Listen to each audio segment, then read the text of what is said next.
অবশেষে আন্তর্জাতিক ক্রিকেট থেকে সরে যাওয়ার সিদ্ধান্ত নিলেন দেশ সেরা ওপেনার তামিম ইকবাল। শুক্রবার রাতে নিজের ভেরিফাইড ফেসবুকে একথা জানান তিনি।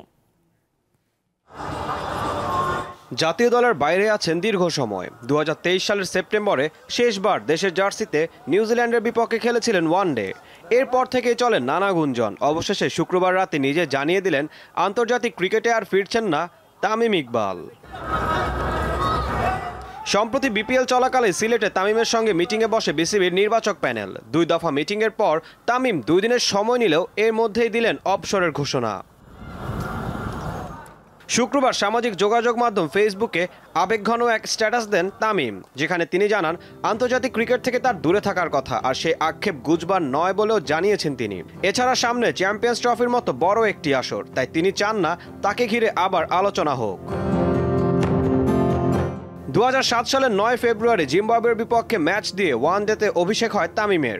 একই বছরের 1 সেপ্টেম্বর নাইরোবিতে কেনিয়ার বিপক্ষে অভিষেক হয় টি-20-তে।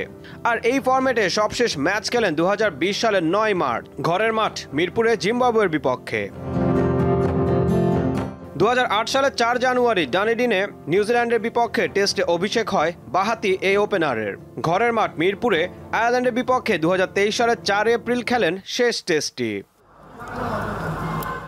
আন্তর্জাতিক ক্রিকেটের 3 ফরম্যাটে তামিম ম্যাচ খেলেন 391টি। 3 ফরম্যাট মিলিয়ে তার সেঞ্চুরি সংখ্যা 25টি, যার মধ্যে টেস্টে 10টি, ওয়ানডেতে 14টি আর টি-20-তে 1টি। এর আগে 2023 সালের জুলাইতে আফগানিস্তানের বিপক্ষে সিরিজ চলাকালে ক্রিকেট ভক্তদের চমকে দিয়ে আন্তর্জাতিক ক্রিকেট থেকে অবসরের ঘোষণা দিয়েছিলেন তামিম। একদিন পরই তৎকালীন প্রধানমন্ত্রীর অনুরোধে ফের ক্রিকেটে ফেরার ঘোষণা দেন।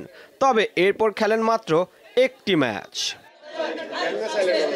ঈশান হাসান, দীপ্ত স্পোর্টস।